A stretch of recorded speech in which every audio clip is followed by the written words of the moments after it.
This is Trend Following Radio, where great thinking comes alive. Nobel Prize winners, legendary traders, best-selling authors, and the pros that know what drive us irrational human beings. I am your host, Michael Covel.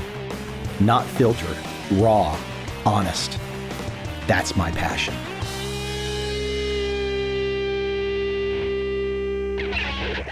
Let's see if I can stir the pot a little bit today. I want to read a tweet. It goes like this. Always remember, when you are arguing against someone, that most people have zero ability to be convinced by evidence, only by social pressure.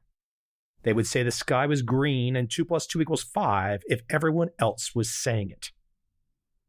These people all tend to change their minds at once, right at the end, when they notice that belief X is now the high status one. I call this status-based epistemology. End quote. Well, there you go, ladies and gentlemen. That is modern life for you. The vast majority of people do not want to think. They do not want to have to make a decision. They don't want to do a damn thing except trust the crowd of sheep that they happen to be in the middle of running hard with.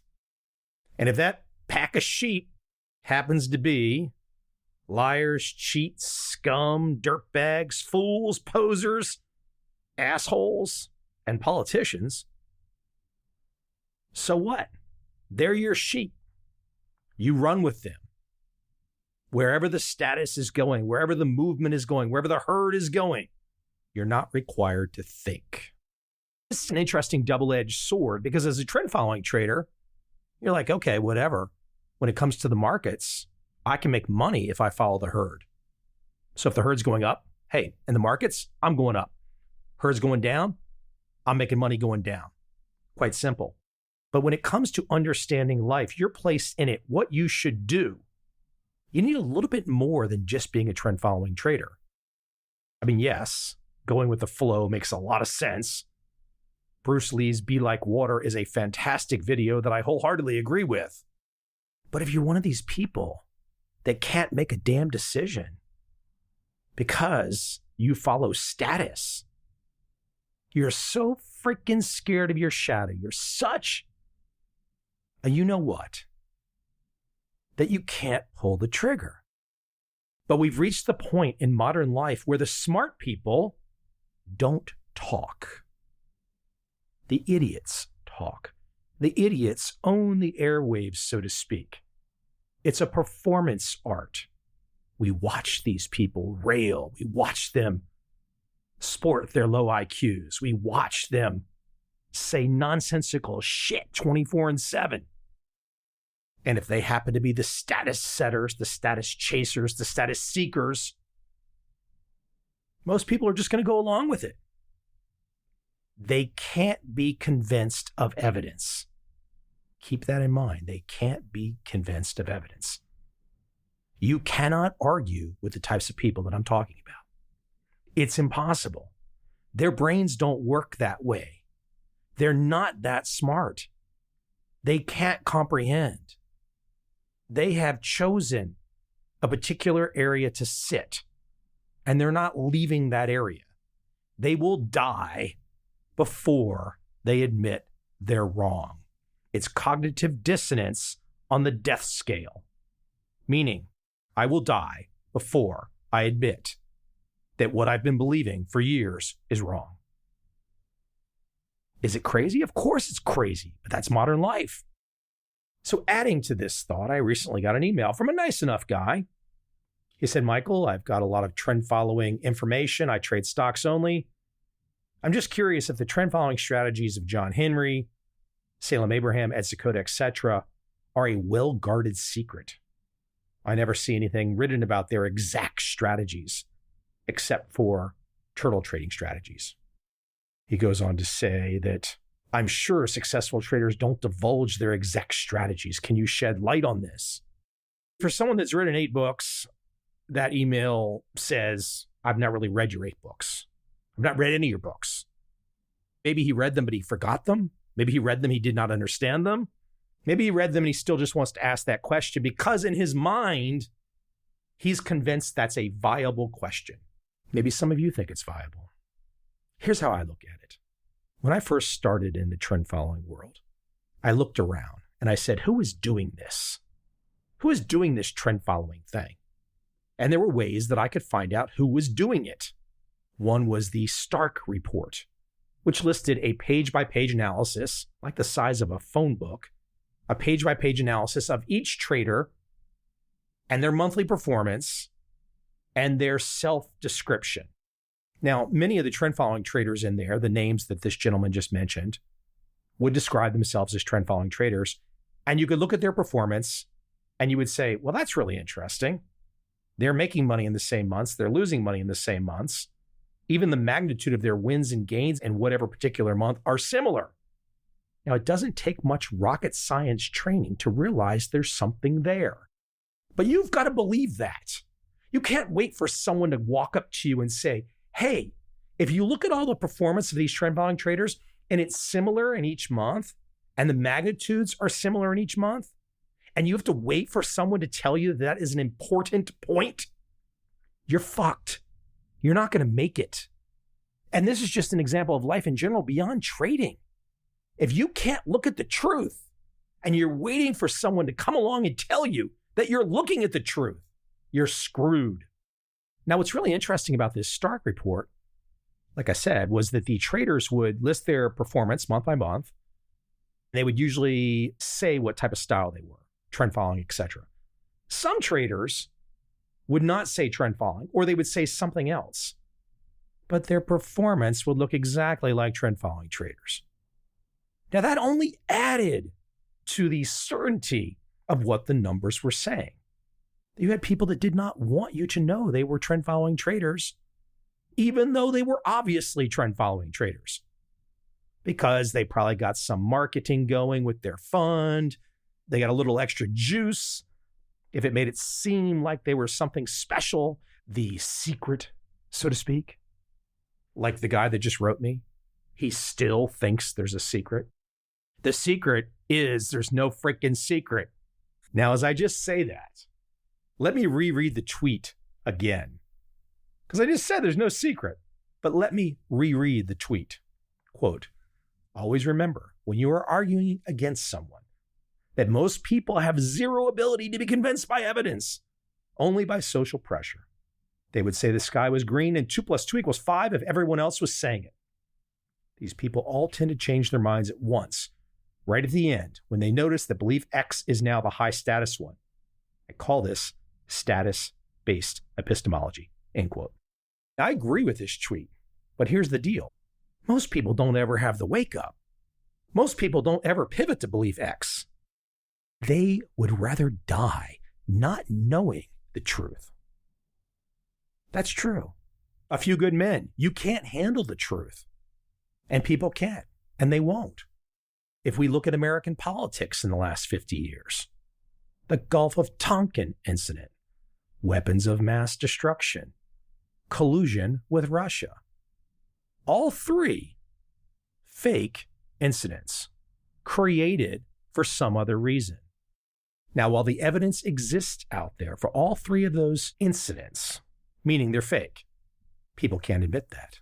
If you believed one of those incidents, and now you're proven wrong, if you bet your nuts, so to speak, you're going to look like a fool. You're going to look like an idiot. You're going to look like a charlatan, a moron. So you would rather continue with the lie than get to the truth. People must believe something, and it doesn't have anything to do with the truth. But here's the fun part about this. If you want to have a nice life, if you want to get some financial success, it's a lot easier if you start with the ethics, the morality of truth. Because if you start there, other successful people, younger and older, are going to want to be with you, collaborate with you, talk with you. That's just how it works. Look at this podcast. These people don't all come on my podcast because they think I have the reach of the biggest show? No. They come on because they know I will give it an honest go. They know I will dig in. They know I will push them. They know I will listen. This engenders respect. This engenders trust. This engenders truth. The search for the truth. That has to be your principled motivation. If truth is not the goal, what the hell are you?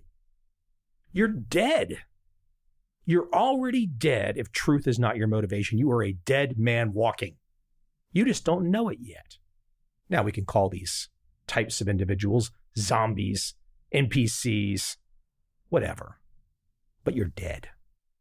But if you search for the truth, if truth is your guiding light, life becomes easy. Life becomes easy. It's easy to figure out a plan. It's easier to execute. It's easier to block out the people that are fools and morons. I'll share with you a crazy story. I had a dinner recently. Several people at this dinner. Casual conversation at a steakhouse. The topic of AI came up. I don't pretend to be an engineer. I don't pretend to be a physicist or a programmer. I know a little bit about everything, and I know a little bit about AI. And I made the comment that I'm quite excited in the future that one day I will be able to take all of myself, that is all of this podcast, all of my books, etc., and put them into the AI and have Mike live on. So in the future, if a new topic is introduced into the AI Mike could have the same conversation, the same dialogue that I'm having right now. I don't think that's that controversial of a statement. Whether we get there in one of these iterative language models or if it's a general artificial intelligence, I can't tell you what year it will happen. But it's easy to imagine. And I'm sure if somebody like Elon Musk was sitting here, he would agree with me. Not so controversial of a comment. One of the people at my dinner went crazy, screaming at the top of his lungs that I was stupid, that I had no idea what I was talking about. Now, that's the only part of the story that is really important, because I had triggered something in this individual, some type of break, and he could not handle it. Now, I don't care. I don't know this person. It was a random dinner, a one-off. But it's a great example of people not pursuing the truth, being afraid of the truth. Now, maybe I'm wrong. Maybe what I'm saying can't happen. But I didn't give a definitive. I didn't give an objective. I just mapped it out like I mapped it out to you. But this individual couldn't handle it. Now, I've never seen anything like this in a nice steakhouse, screaming, going off the rails. But this is also, again, modern life. People confronted with something that they can't handle, and they either attack, they go nuts, they scream, they change the subject, they lie, they cheat, they steal, they do whatever. But again, if the truth is your guiding light, then it eliminates people like I'm describing at this dinner. The truth is magical. The truth will set you free. That's true. That sounds like a cliche as well. I'm on a roll here. But in all seriousness, if I keep it in the trend following space for a moment, let me share a quote that comes from one Ed Seykota, one of the most famous trend following traders. Ed says, quote, "Fortune tellers live in the future. So do people who want to put things off. So do fundamentalists," end quote. Now, if you're a fundamentalist, you're probably not happy with that quote because you've been compared to a crystal ball. But the problem, if you are angry with Ed for saying that, is because you got to prove him wrong. And you're only angry because you know that a brilliant mind has made a very short, pithy quote that has taken your entire worldview and dumped it in the toilet and flushed. So if you spend your life not being open-minded, if you spend your life building walls, if you spend your life blocking areas off, if you spend your life not improving, and somebody like Ed Seykota walks in and says that, cognitive dissonance 101, you freak out. You freak out like the guy at the dinner table. I see all of this as interrelated. We're living in this unusual moment right now where significant numbers of people enjoy or cannot do without unreality. They need unreality. They need untruth. They can't operate without that. Now you might say to yourself, well, Mike, why do people want untruth? Let's be honest, folks. A significant number of people have learned how to milk the government system. And that means they get free money. They get set-asides. They get entrances to whatever, for whatever reason, and all of that beyond something called merit. So when you reach a stage in civilization where merit is no longer the guiding light, and there's a subjective hand that's pushing and pulling certain people along and not pushing and pulling other people along, we're in a world of trouble. And I'll bring it right back around to trend following. Because if we are in that world, how does your trading strategy, assuming you're a trend following trader, how does it change? It doesn't.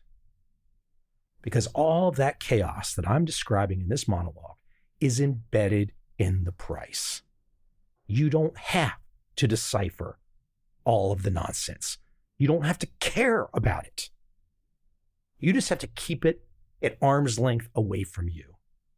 Stick to your rules, stick to your system, and ignore the rest. Here's the bottom line. No one's saving you, especially from yourself. There is no one coming to the rescue. There is no government. There is no agency. None of that. Oh, you might be able to get something from the government. But what are you getting? You're getting slave rations. You're being held down. You're not breaking free. You're not learning how to think. You're just taking something from the man, from the government, to keep you going. And I'm not just talking about, for example, people on the lower economic strata. I'm talking the full length, from poor to rich. From poor to rich, there are millions upon millions of people in the Western world that think a savior is coming. They are due a savior. They deserve a savior. They don't have to lift a finger to think because daddy will come and tuck them in at night.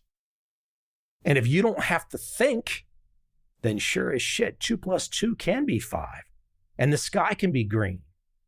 Because if you don't have to think, anything is possible. And so the moral of my entire thought process today is if you can see the world like this, how much opportunity can you now see? How much opportunity is there if you see the world clearly? How much opportunity is there if you're a trend following trader? How much opportunity is there if you believe there is truth that you can find? Unlimited opportunity. A happy thought going out. I only wish that you can find every bit of that opportunity for yourself, your family, and your friends.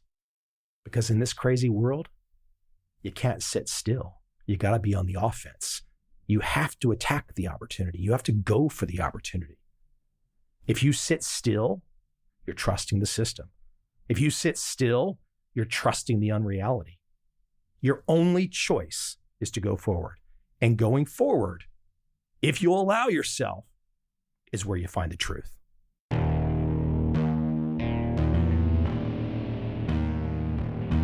I see a time when those awake will understand how to make money in up, down, and surprise markets. Whether new trader or experienced, college student or financial advisor, protecting against a crash or just trying to make a lot of money, trend following offers everyone an answer in uncertain times. To get started immediately, send me an email, michael@covel.com. I will send you the right trend following steps to take along with my free video. But if you want to buy and hold, trust the government and trust Wall Street, this is absolutely not for you.